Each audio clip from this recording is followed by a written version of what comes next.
In order to get the drawer front onto the drawer box itself, I'm going to drill a hole in the drawer front, and that's eventually where our pull is going to go. Initially, I'm just going to be running a screw through it. You'll see that in a second.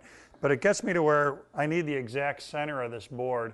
One way I could do that would be to go corner to corner and draw diagonals. Sometimes in my woodworking I can do that, sometimes I can't. Let me show you another kind of cool technique. If I measure my drawer front and then want to find the center, this measurement is some funky number that frankly I don't want to deal with. If I pull my ruler down like this, what I can do is get to a point where my ruler reads 16.5 inches instead of 16 and something. At 16.5, well, that's math I can do in my head. Half of 16.5 is 8.25.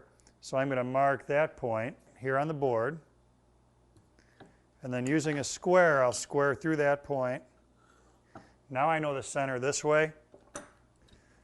Then measuring this way, this is a funny measurement too, it's 4 and something.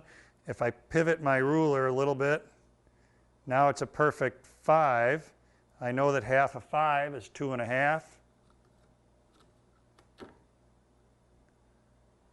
So I'll mark that on this line, and that shows me the perfect center of the board.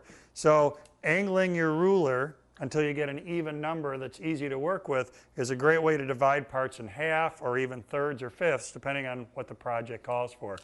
So now I'll drill a small hole here that, like I said, will later work for the pull.